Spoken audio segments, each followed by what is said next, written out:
하나님 은혜와 사랑을 감사합니다. 오늘 하루도 하나님의 은혜 가운데 살아가다가 또 귀한 말씀을 사모하는 마음으로 예배 자리에 나오게 하시면 감사합니다. 하나님, 이 시간 우리가 간절히 하나님의 말씀을 사모합니다. 이 말씀이 우리를 살아가게 하시는 줄 믿습니다. 이 말씀이 우리에게 생명을 주는 줄 믿습니다. 성령 하나님께서 우리 20년 가운데 찾아오셔서 온전히 하나님 한 분만 예배할 수 있는 복된 시간 되게 하시고 전심으로 주님을 찬양할 때 우리 20년 가운데 어둠이 떠나가게 하시고 기쁨과 감사함으로 성령의 기쁨으로 하나님의 말씀을 받을 수 있도록 인도하여 주시옵소서. 예수님 이름으로 감사하게 기도드립니다. 아멘.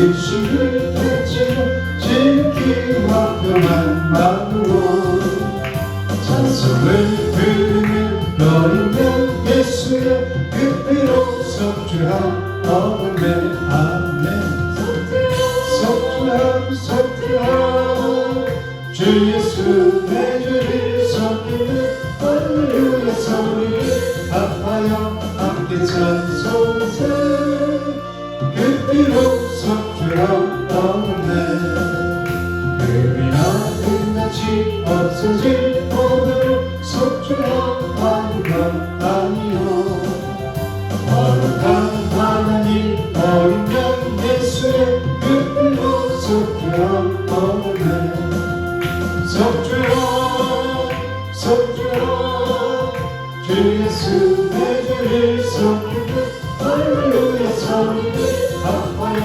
함께 찬송하세 그대로 속죄함 아멘 나 같은 죄인이 용서함 받아서 주 앞에 올까함 아멘 확실히 믿기는 어린 양 예수의 그대로 속죄함 아멘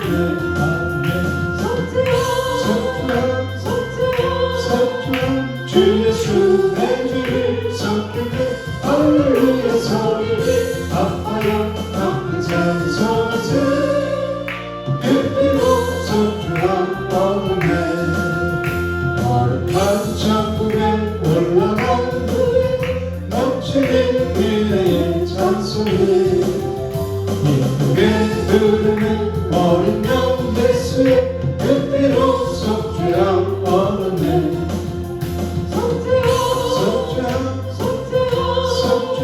주 예수 내 죄를 속하게 할렐루야 소리를 아파요 함께 찬송하세 그대로 속죄함 아멘 나 속죄함을 받으니 한없는 기쁨을 아뢰일 수 없어서 늘 찬송합니다 나 속죄받으니 주를 찬미하는 나 속죄받으니 주의 이름 찬미하겠니 나 속죄함을 받으니 내 마음이 새로워 주 뜻을 주행하면서 죄인을 버리네 나 속죄받으니 주를 찬미하는 나 속죄받으니 주의 이름 찬미하겠네 나 속죄함을 받으니 성령이 오셔서 하나님 자녀된 것을 곧 증언합니다 나 속죄받으니 주를 찬미하겠네 나 속죄받으니 주의 이름 찬미하겠네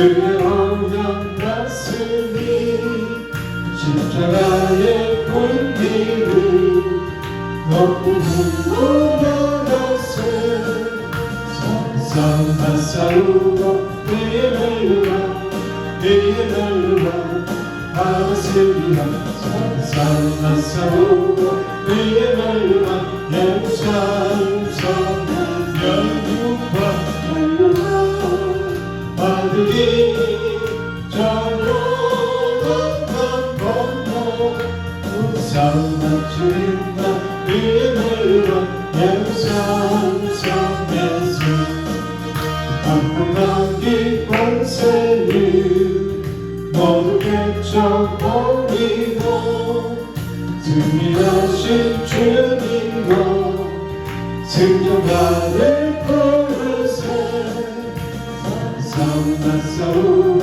그의 날려라 그의 날려라 받았으리라 싸우나 싸우고 그의 날려라 예루살렘 성에서 널루와 아들이 저 요단강 건너 우상만 주는다 그의 날려라 예루살렘 성에서 달려갈 길 바라고 싸움 모두 마치며 주와 함께 기쁨을 영상으로 누리세 싸운다 싸우고 그의 날려라 그의 날려라 알았으리라 싸운다 싸우고 그의 날려라 예루살렘 성에서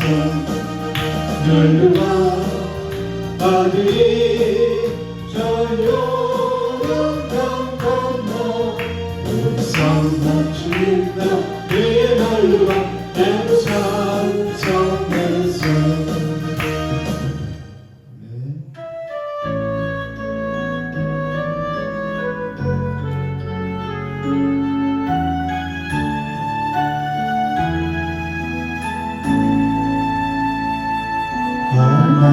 하나님은 사랑을 사모하는 자 하나님은 평안을 바라보는 자 너의 모든 것 창조하신 우리 주님은 너를 얼마나 사랑하시는지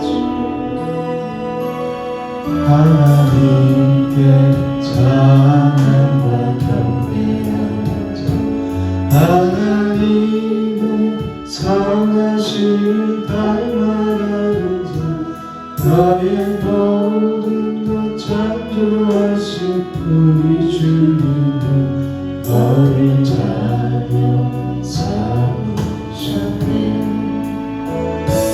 하나님 사랑의 눈으로 너를 언제나 바라보시고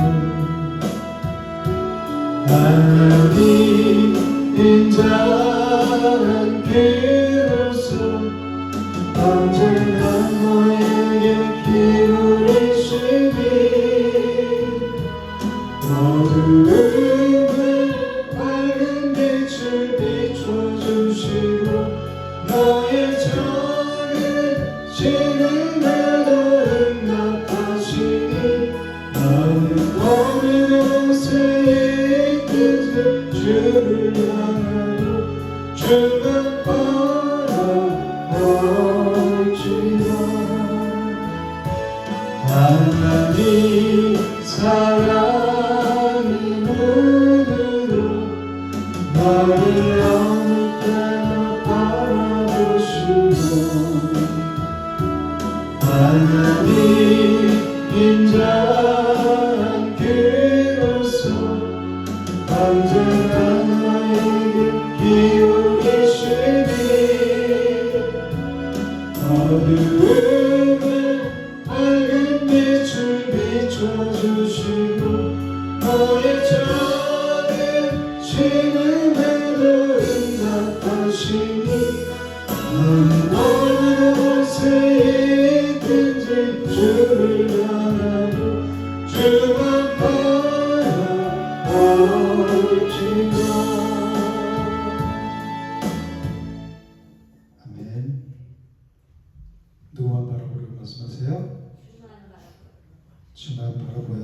시험에 들지 않고 항상 하나님이 주신 기쁨과 즐거움과 그 감사함으로 이기는 삶을 살아갈 수 있을 줄 믿습니다.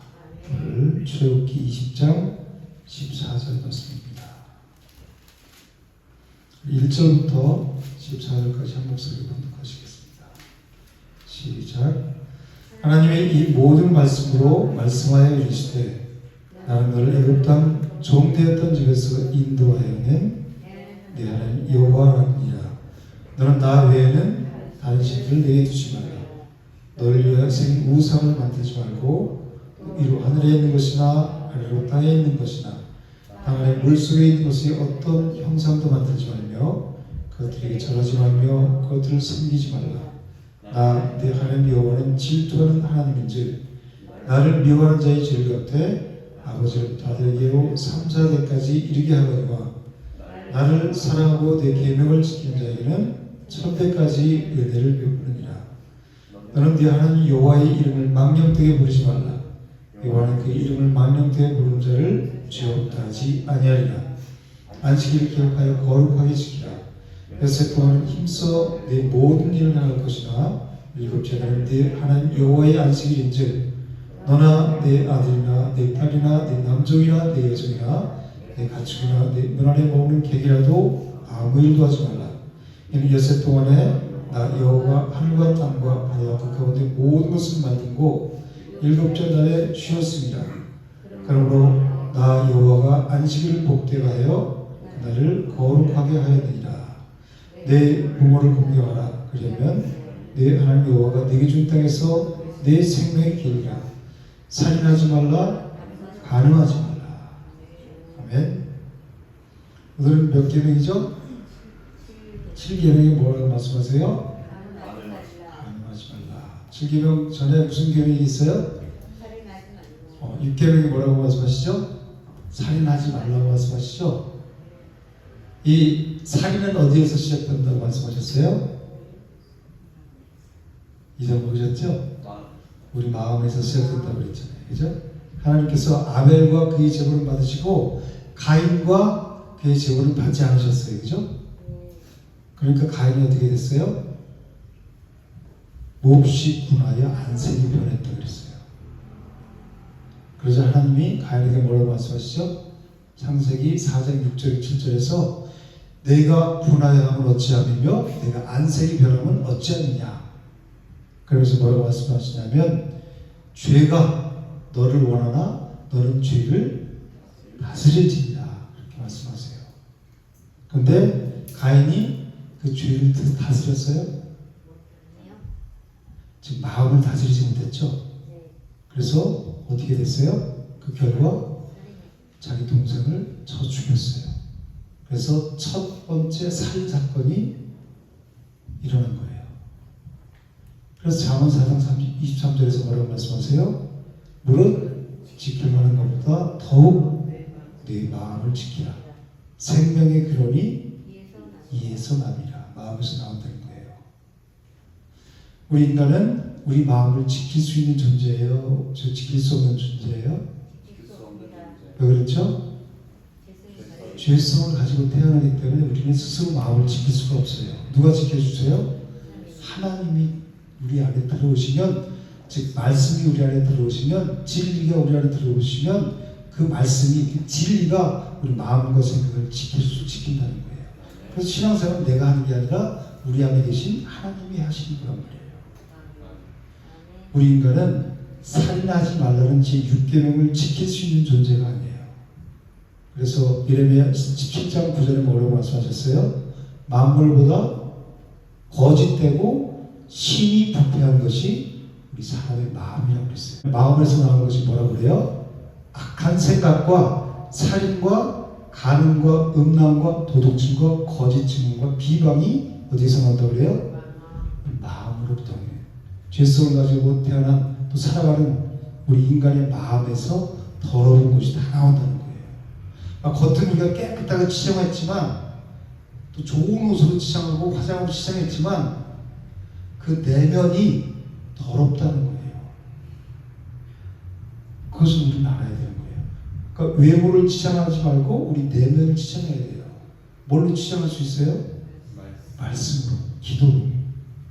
세상 사람들은 그걸 할 수 있는 능력이 없잖아요, 그죠?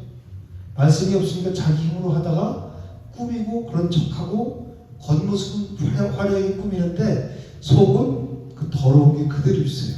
우리 마음을 지으신 이가 하나님이시죠.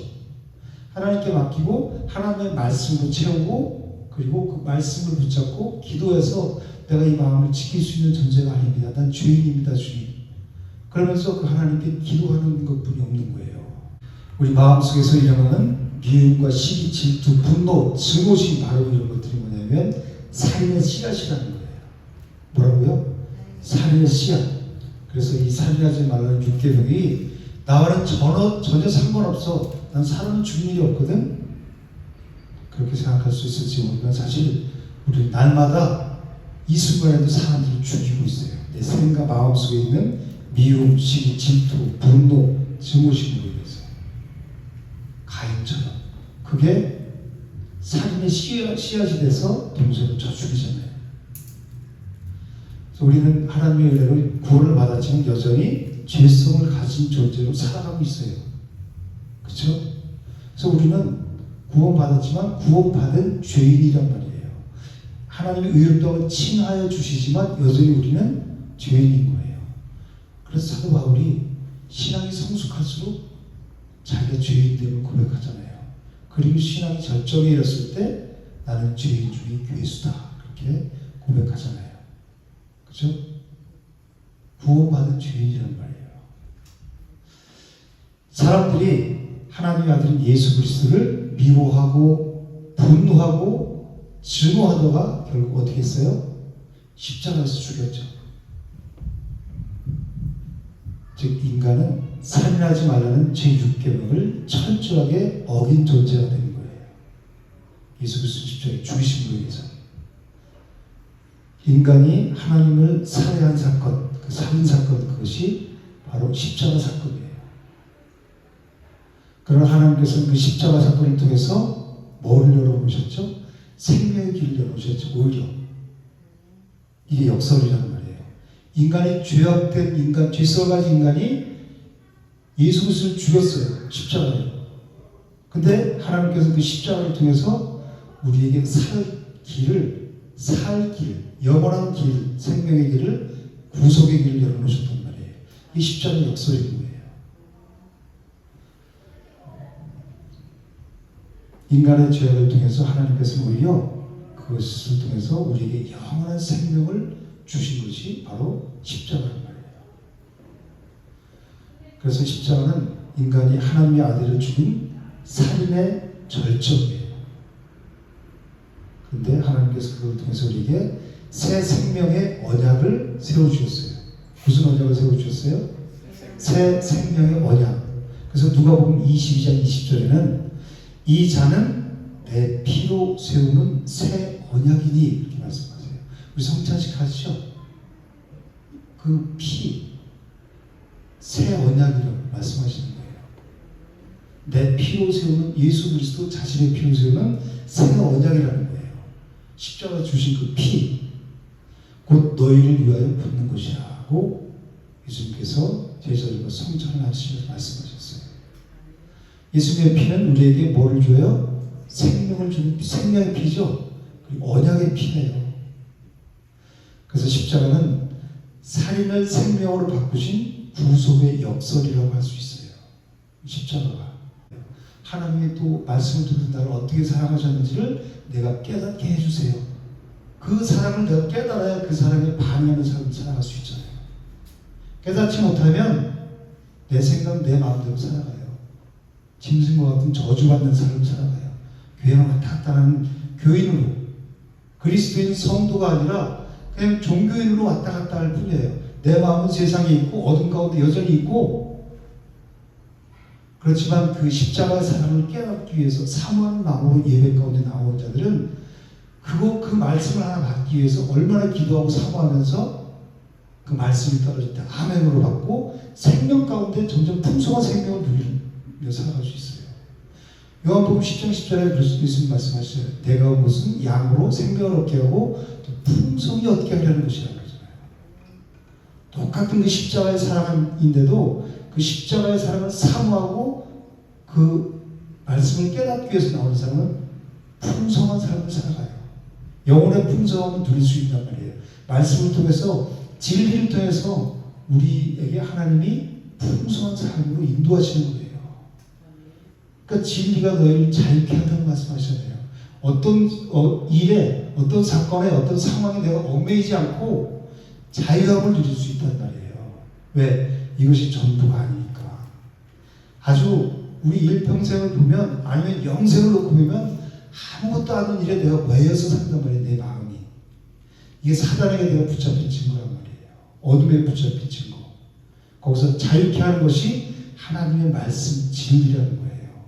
그래서 여러분들이 찬양하기 전과 찬양 후에 얼굴의 모습이 달라져야 되고, 말씀을 듣기 전과 말씀을 듣고 난 후에 얼굴이 달라져 있어야 돼요.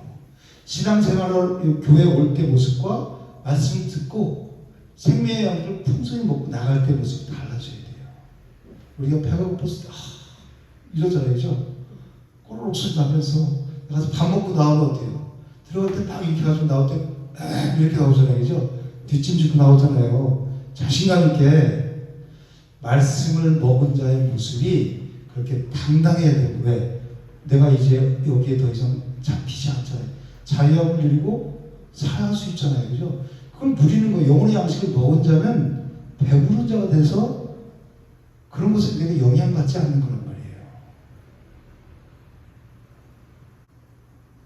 예수 그리스도는 새 언약의 중보자시라고 말씀하시죠. 그분께서는 미움을 사랑으로 바꾸셨고, 우리의 다툼을 용서로 바꾸셨고, 그리고 슬픔을 기쁨으로 바꾸셨어요. 그리고 어둠을 빛으로 바꾸시고, 사망을, 죽음을 생명으로 바꾸신 분이 바로 예수 그리스도란 말이에요. 우리는 그분을 믿는 거예요. 그러니까 더 이상 우리는 절망 가운데, 슬픔 가운데, 어둠 가운데 빠져 있는 자가 아니라 거기서 벗어나서 새 생명 가운데 거하는 자란 말이에요.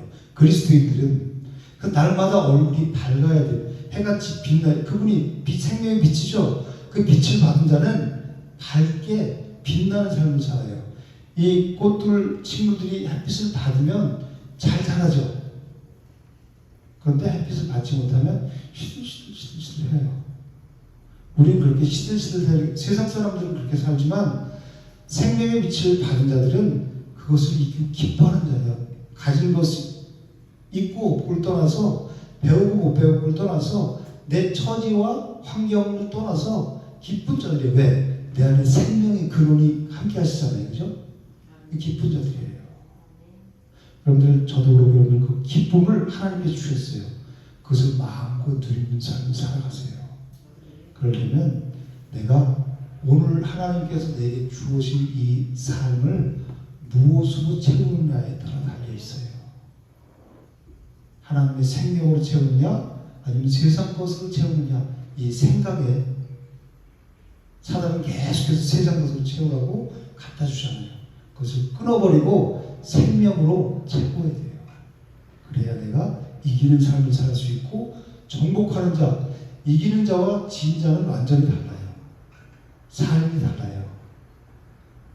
그래야 그런 자들이 이기는 자로 살아가요. 이게 별거 아닌 것 같지만, 내가 오늘도 이기는 자로 살았는가, 아니면 진 자로 살아가면서도 내 마음도 지키지 못해서 여기서 힘들어하고 고통 가운데 있었는가 한번 돌아보세요. 예수님 십자가 다 이기셨죠. 그분이 우리 마음 가운데 계시면, 충만하게 거하시면 우리는 이미 이긴 자예요.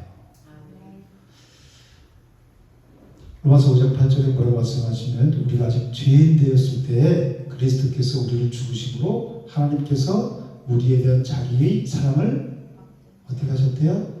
확증하셨다고 말씀하셨어요. 그러니까 우리가 뭘 잘해서가 아니라 죄인 되었을 때, 죄인으로 하나님을 욕되게 하고 내 마음도 자기 중심적으로 살아갈 때, 그때 하나님께서 예수 그리스도를 통해서 우리를 사랑하신다는 것을 확증하셨다는 거예요. 그래서 십자가는 뭐예요? 사랑이에요. 사랑. 죄인을 향하신 하나님의 사랑의 증거가 바로 십자가인 거예요. 하나님께서는 자기 아들을 그 십자가에 내주심으로 인해서 살인하지 말라는 그 계명을 완성하셨어요. 그렇죠? 그래서 십자가는 제6계명의 완성인 거예요. 저번 시간에 여기까지 하지 못해서 다시 보충하고 있는 거예요. 십자가가 살인하지 말라는 제6계명을 완성했다고요. 그래서 십자가에서 죽으신 예수 그리스도는 사망 권세를 이기고 부활하심으로써 새 생명의 주인이 되셨어요. 그죠? 그래서 우리는 모두 그 십자가의 사랑을 받고 그 십자가의 사랑 안에서 참된 생명을 누리고 살아가는 사람들이에요. 그 사람들을 성도라고 불러요. 근데 그런 자들은 이제 어떻게 살아야 되냐면 요한일서에서 사도 요한이 잘 말씀하고 있어요. 요한일서 3장 15절 16절 한번 펴보실까요? 요한일서 3장 15절 16절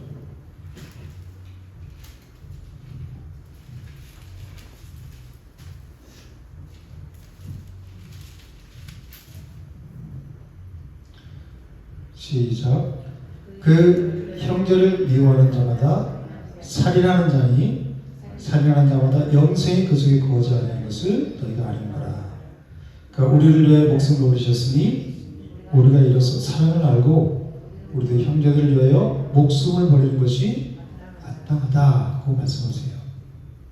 예수 그리스도의 십자가의 구속의 은혜로 이제 구속받은 자들은 건진받은 자들은 어떻게 살아야 돼요?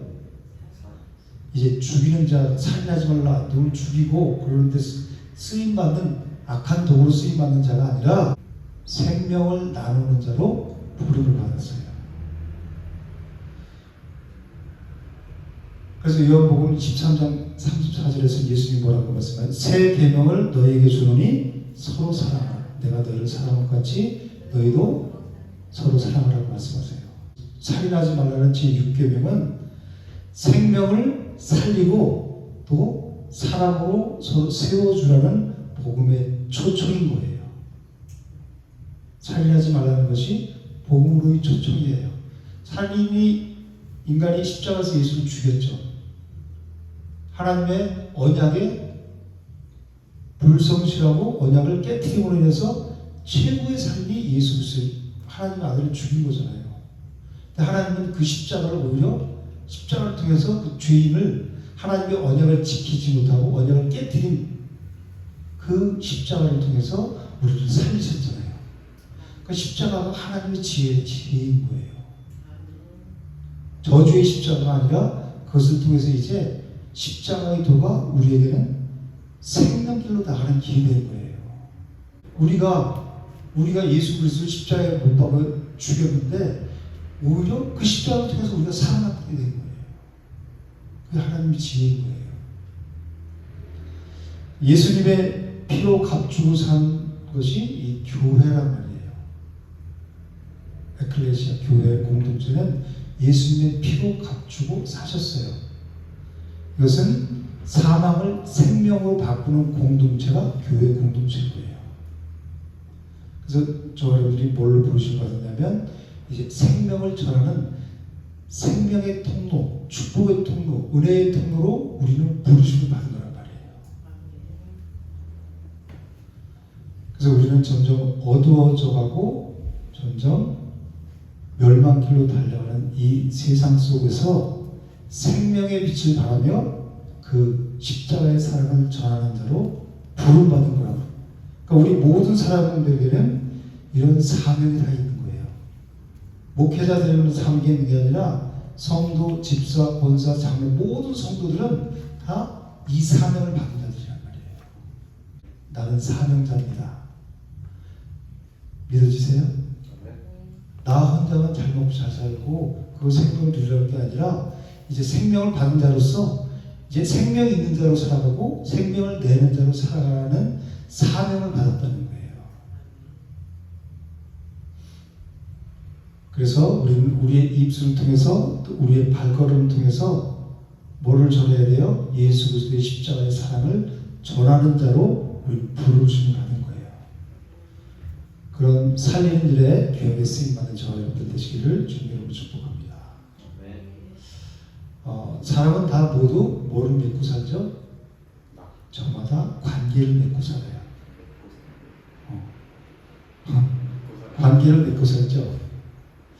특히 사랑하는 사람들에게 있어서는 이 관계가 사랑의 척도를 말해줘요. 관계가 좋으면 용서하지 못할 게 없어요. 관계가 좀 비틀어지면 아주 작은 거라도 넘어가지 못해요. 넘어갈 수 없죠.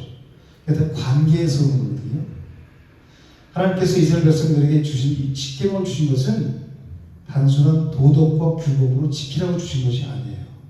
우리가 계속해서 지금 1계명부터 해오지만 단순하게 도덕과 규례로 준 것이 아니죠.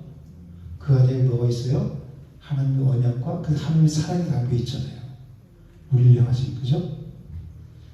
이 십계명을 주신 것은 언약 백성과의 관계를 지키기 위해서 주신 거란 말이에요. 사랑이란 말이에요. 특히 7계명 간음하지 말라는 것은 하나님은 우리를 사랑하시기 때문에 간음하지 말라고 말씀하시는 거란 말이에요. 우리와 언약을 맺은 거란 말이에요. 그래서 이 7계명은 짧지만 간음하지 말라. 그치죠? 짧지만 이 계명에는 하나님의 그 언약의 신실함과 하나님의 사랑이 담겨져 있는 계명이 이 7계명이에요. 성경에서 간음은 단순한 성적인 죄를 말씀하시지 않죠. 뭐가 간음이라고 말씀하시죠? 하나님과 언약을 배반하는 행위를 간음이다, 그렇게 말씀해요. 이스라엘 백성들은 하나님과 언약을 맺은 언약 백성이죠. 언약 관계잖아요, 그죠? 신랑과 신부가 언약을 맺듯 하나님과 결혼한 사이라는 거예요. 이스라엘 백성들은 신랑과 신부와의 관계라는 거예요. 즉 우리는 하나님과 신랑 대신 예수님과 우린 신부잖아요. 다 결혼한 관계라는 거예요. 그래서 언약을 맺었다는 거예요. 그렇죠? 그런데 이스라엘 백성들이 하나님이 아닌 다른 신들을 섬겼죠. 즉 우상 숭배하는 것을 영적인 간음이다, 그렇게 말씀하고 있어요. 그래서 호세아에서 호세아 선지자에게 뭐라 그래요? 너는 음란한 여인을 맞이해서 아내로 삼아라. 그리고 음란한 자식들을 낳죠. 그렇게 하시잖아요, 그죠? 그래서 호세아 2장 19절 20절 보면 내가 네게 장가들어 영원히 살되 공의와 정의와 은총과 긍휼이 여김으로 네게 장가들며 진실함으로 네게 장가들니 내가 여호와를 알리라, 그렇게 말씀하고 있어요. 이 말씀은 하나님이 신랑이시고 이스라엘이 신부라는 것을 보여주는 거예요. 그래서 이 간음하지 말라는 이 7계명은 단순히 윤리적으로 금하는 그 금지의 말씀이 아니라 하나님과의 언약을 깨트리지 말라는 그런 사랑의 명령인 거예요. 간음하지 말라는 것은. 이사야 54장 4절 5절에서 뭐라고 말씀하냐면 두려워하지 말라. 내가 수치를 당하지 아니하리라. 놀라지 말라. 내가 부끄러움을 보지 아니하리라. 내가 젊었을 때의 수치를 잊겠고 과부 때의 치욕을 다시 기억함이 없으리니 이는 너를 지으신 이가 내 남편이시라. 그의 이름은 만군의 여호와이시며 내 구속자는 이스라엘의 거룩한 이시라. 그는 온 땅에 하나님이라 일컬음을 받을까. 하나님이 우리 남편이시라는 거예요. 그러면 이스라엘 백성들은 하나님의 신부죠. 그죠? 그러므로 간음은 단순한 인간관계에서의 불륜을 얘기하는 것이 아니라 하나님과의 언약을 파괴하는 그 배신 행위를 간음이라고 성경은 계속해서 말씀하고 있어요. 하나님은 그 언약을 맺으시면 언약을 끝까지 지키시는 언약의 신실하신 분이죠.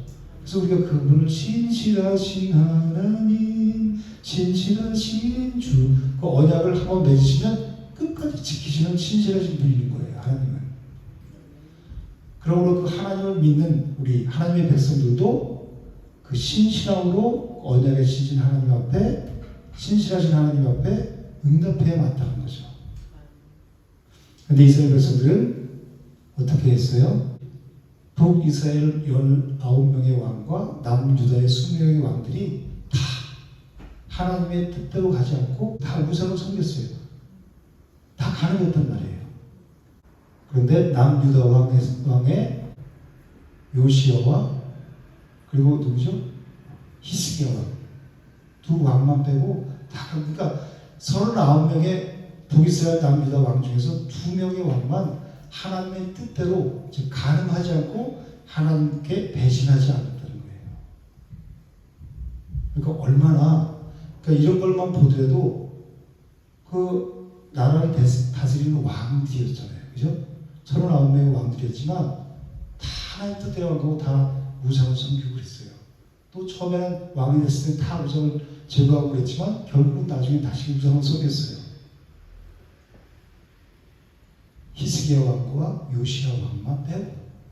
그러니까 이걸 보더라도 예수님께서 그러죠. 천국에 들어가는 자가 적다고 말씀하시죠. 우리가 신앙생활을 하는 것도 이런 걸 통해서 아 나는 정말 어느 길로 가고 내가 넓은 길로 가고 있는지 좁은 길로 가고 있는지 이런 날마다 돌아볼 수 있어야 되는 거예요. 내가 하루를 살면서 육신의 생각에 머물러 살았다면 나는 그 타락한 왕들이 걸어간 길로 가는 거예요. 많은 사람들이 이 절망 가운데 사망의 길로 멸망길로 걸어가듯이 나도 그 길을 오늘 걸을 거예요.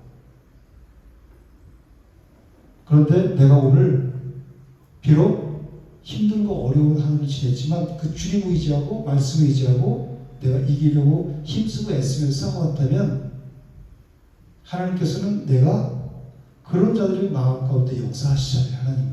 그죠? 하나님 뜻대로 살려고 힘쓰고 애쓰는 자들 그런 사람들 가운데 역사하시고 그런 사람들을 생명길로 인도하시는 거예요. 성령께서 진리 가운데로 인도하시는 말씀 가운데 인도하시고 내가 가장 살아가는 것이 세상의 그 어떤 것이 아니라 하나님의 말씀이라면 그 사람은 생명길을 걸어가고 있는 거예요. 그 두 왕처럼. 그러니까 이스라엘 백성들이 끊임없이 다른 신을 섬기면서 영적 가문을 범했는데 하나님께서 그것을 음란한 여인 같은 행위라고 말씀하시는 거예요. 그래서 호세아서 1장 2절에 너는 가서 음란한 여자를 맞이하여 음란한 자식들을 낳아라. 이 나라가 여호와를 떠나 크게 음란하며 이스라엘이 하나님을 떠나서 음란을 우상 숭배를 하니까 음란 여인을 맞아서 자식들을 낳아요. 그걸 보고서 깨달으라는 거예요. 아니 하나님이 일을 하는 선지자를 창녀와 결혼을 하라고 말씀하세요. 말이나 돼요? 그러니까 육신적인 생각 사람들은 육적으로 생각해서 하나님 그럴 수 있어 저럴 수 있게 하지만 그게 아니라 이스라엘 나라가 지금 신부잖아요. 하나님의 언약 관계이잖아요. 그죠? 언약을 깨뜨리고 우상을 섬기는 음란한 행위를 이 호세아 선지자를 통해서 보여주시는 거란 말이에요. 그래서 호세아 4장 10절에도 내 백성이 나무에게 묻고 그 막대기는 그들에게 구하나니 이는 그들이 음란한 마음에 미혹되어 하나님을 버리고 음행하였음이라 그래요. 예레미야 선지자에게 통해서 똑같이 말씀하세요. 예레미야 3장 6절에 요시야 왕 때 여호와께서 또 내게 이르시되 너는 배역한 이스라엘이 행한 말을 보았느냐. 그 모든 높은 산에 오르며 모든 푸른 나무 아래로 가서 거기서 행하였다 그래요. 모든 높은 산에서 뭐를 해요? 행음을 하는 것이. 그리고 모든 푸른 나무 아래에서 행한다는 게 뭐예요? 거기서 우상 섬긴다는 거예요.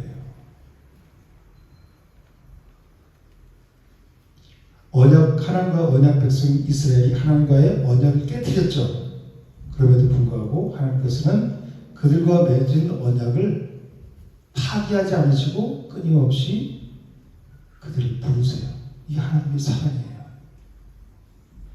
언약에 신실하신 하나님의 사랑의 모습이에요.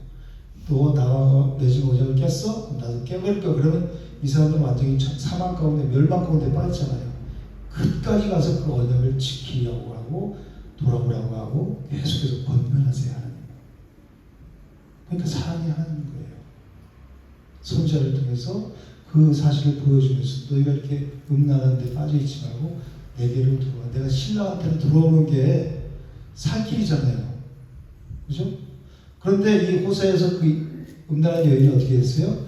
그렇게 호세에서 결혼해서 아들을 낳았어요. 딸도 낳고. 그런데 또다시 다른 남자에게 빠져 또 가서 또 음란한 행위를 하고 있어요. 하나님 뭐라 그랬어요?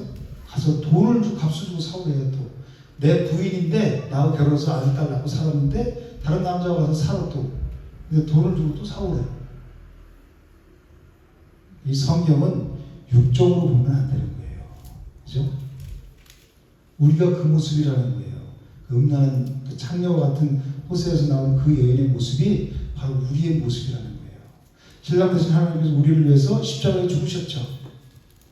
그러면 그 사랑을 깨달았으면 이제 또 세상 가운데 기웃대지 말고 그 신랑 되신 하나님만 바라보고 살아야 되잖아요. 근데 여전히 자기 육체의 욕망을 위해서 살아가요. 이 땅의 것을 위해서 살아가요. 문제 해결을 위해서 살아가요. 그 모습들이 호세에 나와서 이 창녀의 모습과 똑같은 거란 말이에요. 그걸 보고 깨달으라고 말씀하시는 거예요. 이게 네 모습이다.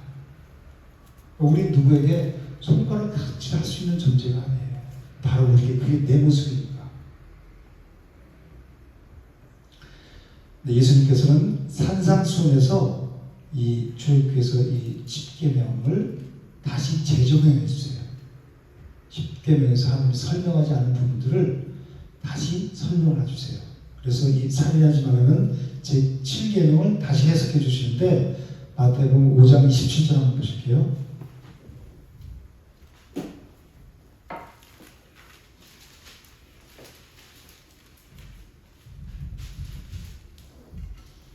(27절) 28절 시작. 또 간음하지 말라 했다는 것을 너희가 들었으나 나는 너희에게 이르노니 음욕을 품고 여자를 보는 자마다 마음에 이미 간음하였느니라. 하나님은 우리의 어디를 보신다 했죠? 중심, 즉 우리의 마음을 보신다 했죠. 예수님께서도 오늘 여기서 뭐라고 말씀하시냐면 율법의 외적인 행위보다 우리 마음과 내면의 정결함을 요구하신다는 거예요. 그죠? 그러니까 여자를 보고 음욕을 품는 자마다 어디에? 마음에 이미 간음했다고 말씀하시는 거예요. 그 외적으로 간음하는 것보다 그 마음, 간음은 마음에서 나오죠. 살인도 마음에서 나오잖아요. 그죠? 그러니까 우리 속에 온갖 더러운 것들이 가득하다는 거예요. 그 죄성을 가지고 태어난 우리 인간의 현실이란 말이에요.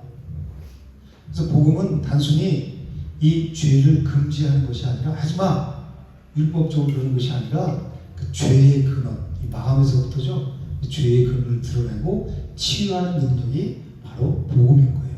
예수님께서 오늘 마태복음에서 그 7계명을 간음하자는 말, 7계명을 이렇게 풀어서 설명해 주는 거예요. 그건 너 마음의 문제다 말씀하시는 거예요.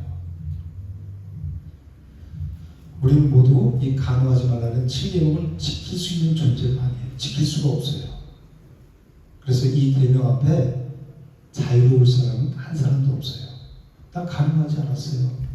그 육적인 것을 얘기하는 것이 아니라 우리 마음을 말하는 거예요. 그리고 육적인 그 사람과의 성적인 관계를 말씀하시는 것이 아니라 하나님을 떠나서 사랑하는 그 어떤 것이 있다면 그게 바로 음란이라는 거예요. 나를 사랑하는 거. 가장 큰 우상이 자기 자신인 거예요. 다 나를 사랑하기 때문에 어디 가서 빌고 우상을 섬기는 거예요. 그죠? 나 때문에 내가 잘 되기 위해서. 가장 큰 우상은 자기 자신인 거예요. 그래서 예수님이 나를 따르려거든 자기를 부인하라 말씀하시는 거예요. 내 부인이 안 되면 우리는 예수님을 따라갈 수가 없어요. 따라가는 척을 할 수 있어도 그래서 우리는 날마다 말씀과 기도로 내 자신을 쳐서 복종시켜야 되는 거예요. 말씀에. 그런 자들이 예수님을 따라가는 거예요.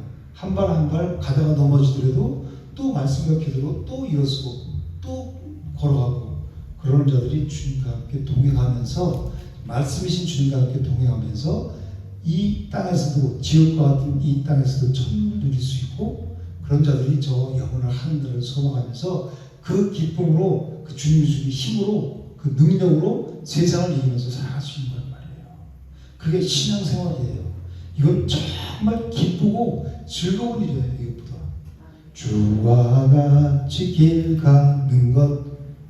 그래서 뭐라고 그래요? 즐거운 길 아닌가 물어보시잖아요.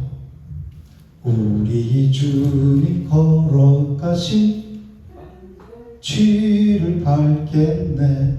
그쵸? 한 걸음 주 예수와 함께 날마다 우리 걸어가리. 그분과 어떻게 같이 걸어가요? 말씀이신 그분과 동행하는 거란 말이에요. 영이신 그분과 동행하는 거란 말이에요. 그러니까 말씀과 기도로만 거룩해질 수 있다고 말씀하시는 거예요.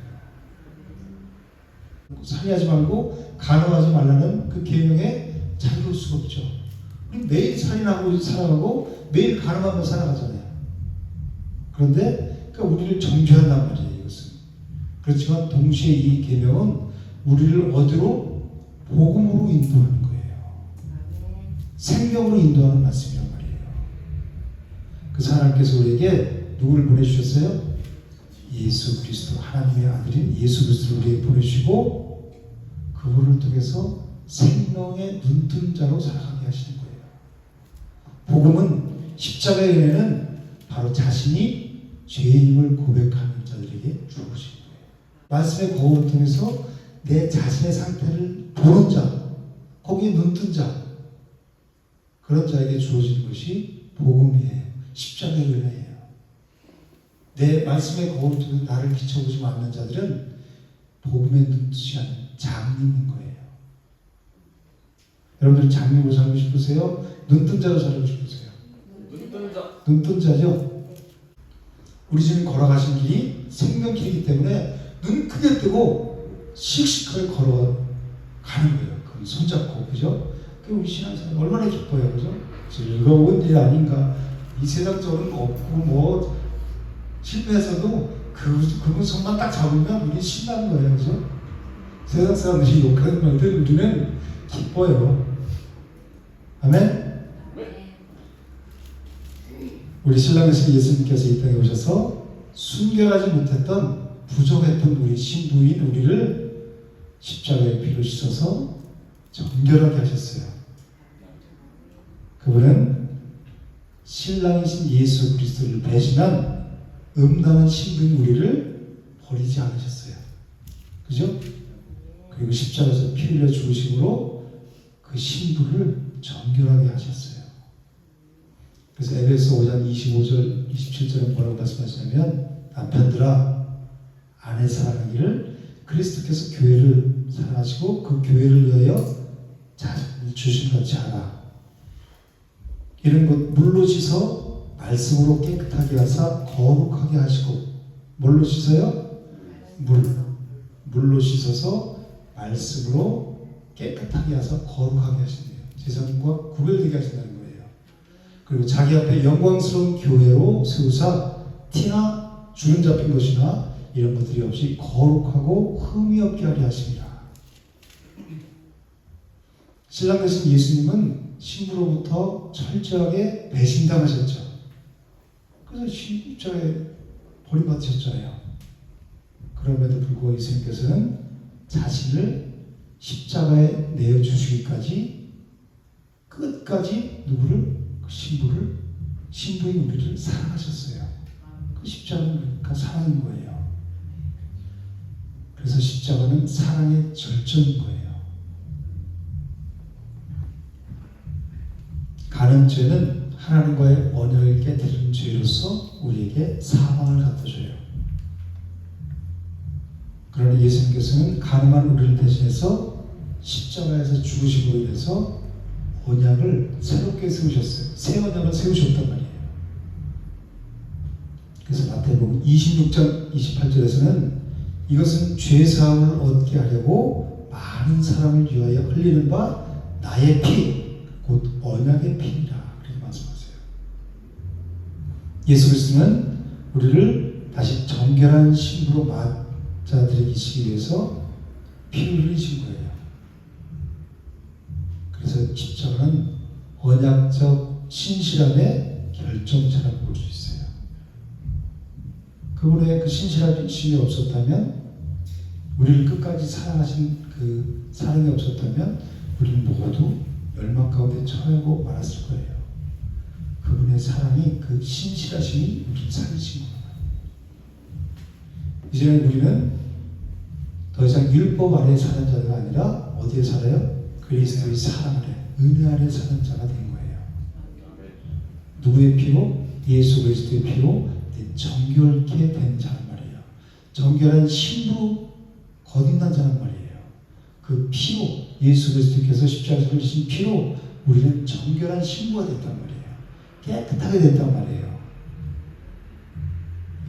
그래서 그 십자가의 보혈로 정결케 된 우리는 또다시 세상으로 돌아가고 하나님이 아닌, 예수 그리스도가 아닌, 진리가 아닌, 말씀이 아닌 다른 것에 우리가 기웃거리고 거기에 마음을 두며 살아간다면 다시 더럽히는 행위예요. 그게 곧 가늠인 거예요. 그래서 가늠하지 말라고 말씀하시는 거예요.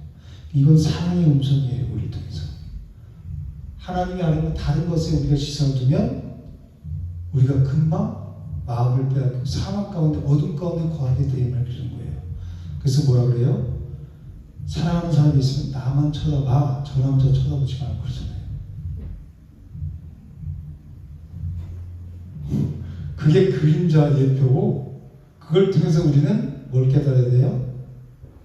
주만 바라보지 나를 깨달아야 되는 거예요. 아, 내가 사랑하는 사람이 나만 쳐다봐야 되는데 지나가는 사람 쳐다본다면 기분 나쁘죠. 하나님도, 신랑 되신 하나님도 다른 걸 쳐다보지 말라는 얘기예요. 그리고 너 자신을 위해서 살지 말. 왜? 우리는 죄인이기 때문에, 인간이기 때문에 우리가 한계가 있어요. 단 몇 초 앞에 일어날 일도 알지 못하잖아요. 그러니까 하나님은 알파와 오메가 되시기 때문에 다 통으로 보시는 거예요, 우리 인생을. 그리고 그 섭리 가운데 지금 오늘을 살아가고 있는데, 너 자신을 의지하지 말고, 이게 지금 좀 안 좋은 일 생각했지, 여기서 주저앉아서 절망과 낙심 가운데 빠지지 말고 나를 바라보라는 거예요. 내가 그 일을 통해서 너를 더 단단하게 만들고, 아, 세상을 의지하고 이거에 의지하고 살면 이 길로 가다가 내가 사망에 빠지는구나, 어둠 속에 빠지는 거, 이걸 깨닫게 하시는 거예요. 고난이 유비라는 거예요. 그리고 오직 주만 바라보고 살아갈 때, 주님만 소망하고 살아갈 때 우리가 당당히 세상을 이기는 삶을 살아갈 수 있고, 그 자가 하나님의 자녀의 삶을 살아갈 수, 신실한 하나님을 따라서 살아갈 수 있다는 것을 깨닫게 하시는 거란 말이에요. 그래서 우리 삶 가운데 고난을 주시는 거예요.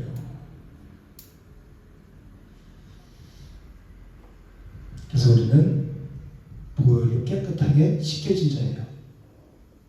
신부의 생명이 뭐예요?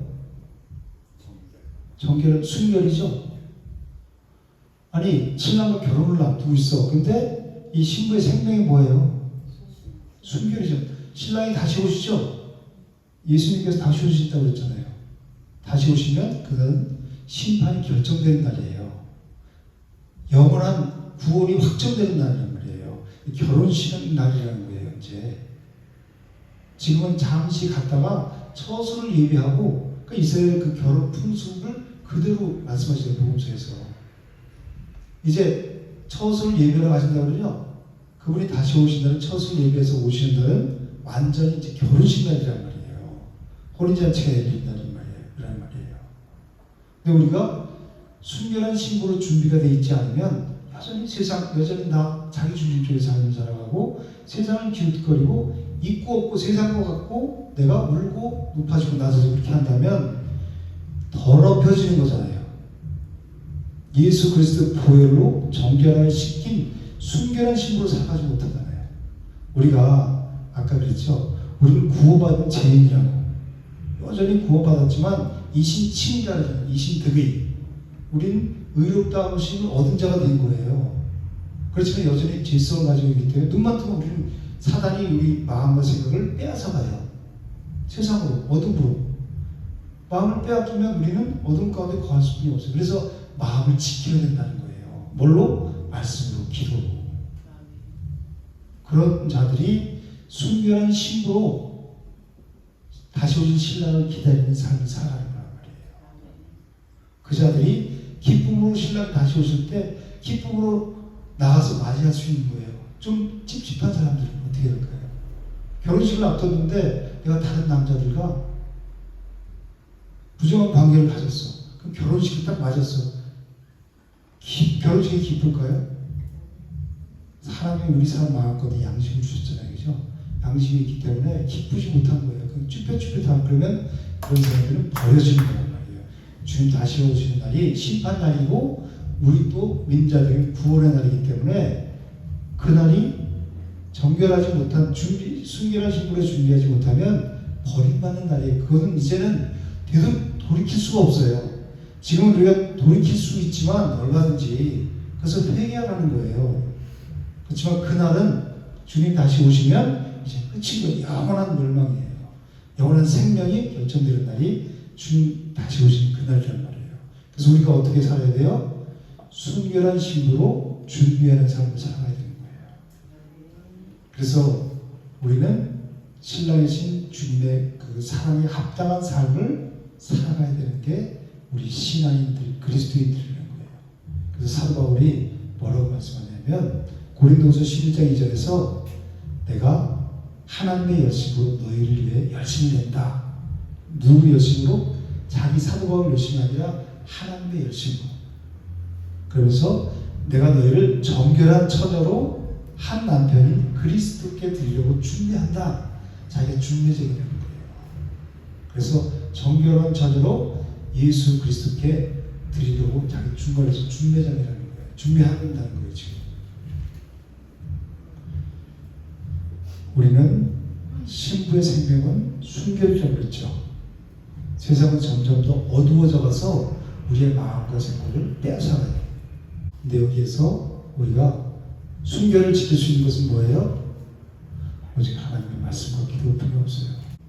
우리 영혼이 깨어있지 않으면 사단이 얼마나 교묘해요. 영이기 때문에 우리는 그 사단을 이길 수가 없어요. 육을 가진 우리 인간은.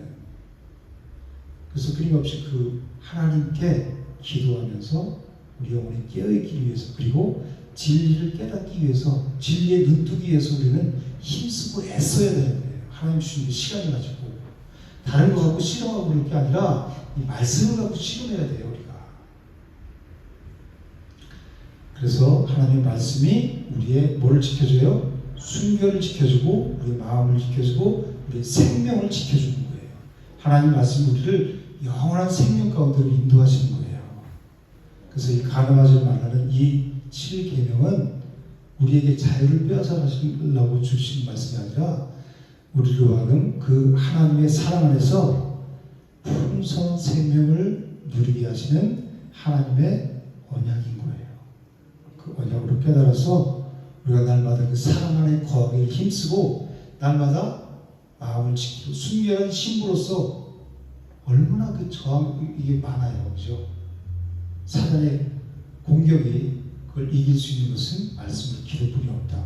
여러분들이 골방을 만드셔서 거기서 말씀을 읽고 기도하고 무릎으로 기도해서 정말 하나님과의 친밀한 영적인 그 관계를 누리면서 그분이 주는 그 힘과 능력으로 세상에 일어나는 모든 일들을 당장 우리나라가 어떻게 된다고 해도 전쟁이 나든 뭐 어떤 흉흉한 일들이 일어난다고 세상 가운데 일어난다고 해도 마음 빼앗기지 않고 순결한 신부로서 오실 그분만 기다리면서 주만 바라보면서 날마다 이기는 삶을 살아가시기를 주님 이름으로 축복합니다.